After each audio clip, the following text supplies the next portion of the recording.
Video edukasi kesehatan gigi ini disusun dalam rangka pelaksanaan hibah implementasi Education for Sustainable Development atau ESD dalam masyarakat tahun anggaran 2017 yang digagas oleh LPPM UGM. Video edukasi ini terdiri atas 3 topik. Untuk topik yang pertama, mengenai karies gigi yang akan disampaikan oleh Dr. Gigi Pramudya Aditama, MDSC. Topik yang kedua mengenai karang gigi dan penyakit jaringan periodontal yang akan disampaikan oleh Dr. Gigi Vimana Ritasari.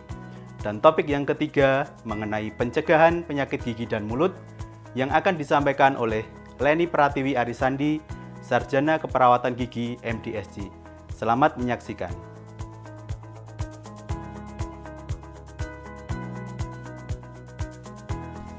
Karies gigi atau yang lebih dikenal dengan lubang gigi merupakan infeksi pada jaringan gigi. Lubang gigi terbentuk dari sisa makanan yang bercampur dengan bakteri sehingga menimbulkan asam. Asam yang terbentuk ini yang menyebabkan gigi menjadi berlubang atau rusak. Pada umumnya, sisa makanan yang tidak dapat dibersihkan secara baik menggunakan sikat gigi atau obat kumur, lama-kelamaan bertemu dengan bakteri akan menjadi asam. Dari asam inilah yang dapat merusak susunan dari jaringan gigi. Secara umum, karies gigi dibagi menjadi 3, yaitu adalah karies email. Karies email biasanya kita jumpai berupa garis coklat atau serabut-serabut pada permukaan gigi. Pada tahap ini, biasanya lubang gigi tidak terasa sakit. Dan pada tahap ini, perawatannya dapat dilakukan sekali kunjungan. Tahap berikutnya adalah karies dentin. Pada karies dentin, lubang gigi sudah semakin lebar dan dalam, ditandai dengan warna kehitaman. Pada tahap ini, biasanya pasien mengeluhkan adanya rasa ngilu ketika dia meminum minuman yang dingin atau memakan makanan yang manis. Dan kemudian nyerinya akan hilang ketika tidak lagi mengkonsumsi makanan atau minuman yang manis dan dingin tersebut. Pada tahap ini, karies jenis ini dapat dilakukan penumpatan langsung ke dokter gigi dalam 1 kali kunjungan.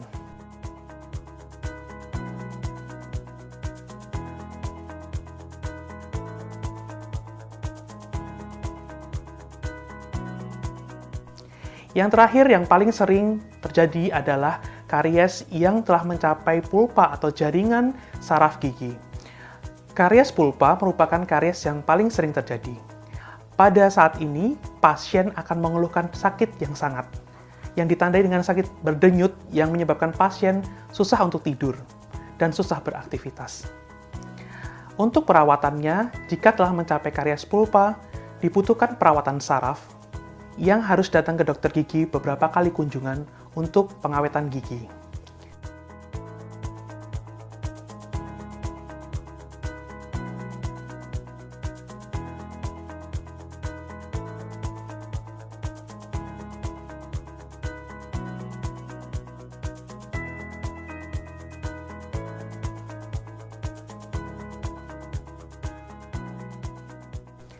Pada karies pulpa juga dapat terjadi menyebabkan gigi mati. Pada gigi mati akan menyebabkan abses gigi atau biasa kita kenal dengan gigi gusi yang bengkak. Pada tahap ini biasanya untuk melakukan perawatannya harus dengan perawatan saraf atau pencabutan gigi. Karies gigi merupakan penyakit jaringan mulut yang menempati urutan tertinggi dari jenis penyakit gigi lainnya. Karies gigi ini dapat menyerang dari mulai usia anak-anak hingga usia dewasa. Karies gigi ini terjadi disebabkan karena kurangnya pembersihan pada gigi sehingga menyebabkan sisa-sisa makanan tidak dapat terbersihkan dengan baik. Karies gigi merupakan penyebab hilangnya gigi, dikarenakan kurangnya kesadaran masyarakat dalam memeriksakan kondisi giginya. Masyarakat akan datang ke fasilitas kesehatan ketika giginya sudah lubang dalam atau sangat terasa sakit, sehingga menyebabkan gigi tersebut sudah tidak dapat dipertahankan dan harus dicabut.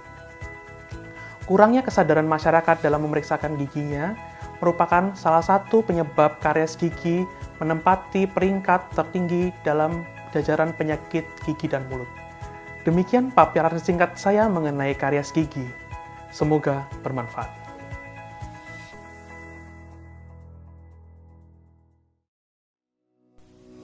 Halo, hari ini saya akan menyampaikan materi mengenai karang gigi dan penyakit jaringan periodontal. Untuk kalian semua, Bapak atau Ibu Saudara bertanya, apa itu karang gigi?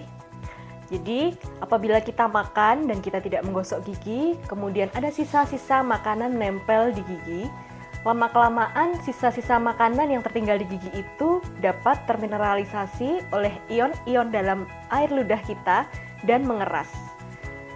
Sisa makanan yang mengeras itulah yang kita kenal sebagai karang gigi.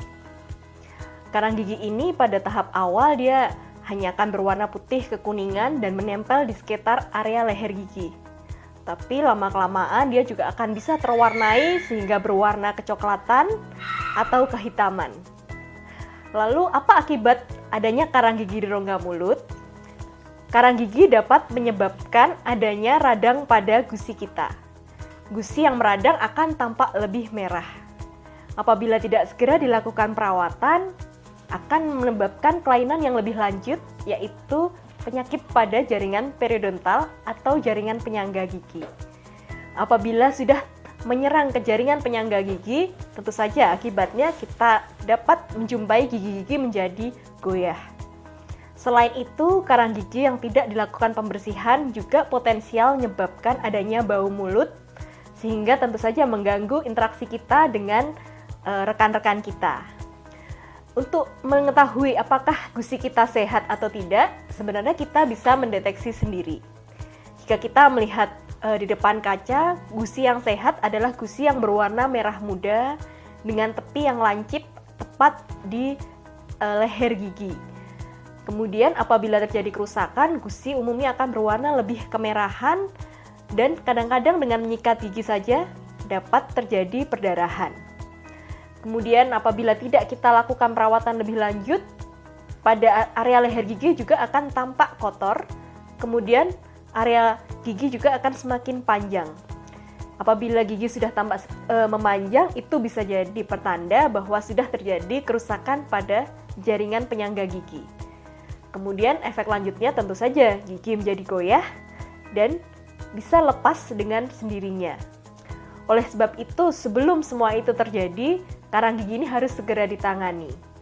Lalu kira-kira bagaimana cara mengatasi karang gigi ini? Karang gigi ini tidak dapat hilang hanya dengan menyikat gigi biasa. Kita harus melakukan prosedur pembersihan karang gigi atau umum dikenal dengan istilah medis scaling adalah di dokter gigi atau di profesional gigi lainnya. Ada dua prosedur untuk pembersihan karang gigi ini, yaitu secara manual, yaitu menggunakan alat-alat manual yang tidak dengan mesin. Yang kedua adalah dengan mesin, yaitu ultrasonic scaler atau alat yang dapat mengeluarkan gelombang ultrasonik sehingga karang gigi kita dapat lepas dari gigi-gigi kita. Kemudian apabila kita dengan rutin membersihkan karang gigi antara 6 bulan sampai 1 tahun sekali, maka kita dapat terbebas dari penyakit-penyakit jaringan periodontal dan tentu saja kita akan memiliki gigi yang lebih sehat. Demikian topik mengenai karang gigi.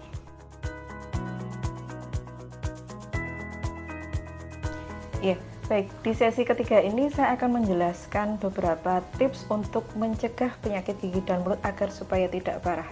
Karena mencegah itu merupakan suatu hal yang sangat mudah dilakukan, tetapi sering sekali terlupakan. Ya, ini ada beberapa tips di antaranya. Yang pertama itu adalah menggosok gigi sehari 2 kali. Itu setelah sarapan dan sebelum tidur. Lalu yang kedua, itu gunakan pasta gigi yang mengandung fluoride. Lalu yang ketiga itu kurangi makanan-makanan yang manis dan lengket. Dan yang keempat itu konsumsi banyak buah dan sayur karena itu sangat bagus sekali untuk menjaga kesehatan gigi dan mulut. Dan yang kelima itu jangan lupa periksa gigi ke dokter gigi minimal 6 bulan sekali. Ya. Lalu selanjutnya saya ingin memperagakan cara menggosok gigi yang baik dan benar. Ini sangat baik sekali buat Bapak Ibu semuanya, gimana cara menggosok gigi yang baik dan benar, karena selama ini kita kadang belum tepat cara menggosok gigi yang baik itu seperti apa sih. Nah, Kita siapkan. Jadi ini saya punya pantom gigi dan sikat gigi. Nah, sebelum kita tahu cara menggosok gigi yang baik dan benar, itu yang perlu Bapak Ibu itu ketahui, itu adalah kita harus memilih sikat yang baik itu seperti apa. Ya, yang pertama itu sikat yang baik itu gunakan sikat yang bulu sikatnya itu tidak terlalu keras ataupun terlalu lembut. Ya, yang kedua itu ujung dari sikatnya itu kecil, itu gunanya untuk apa? Itu adalah gunanya untuk agar bisa menjangkau ke seluruh permukaan gigi. Ya.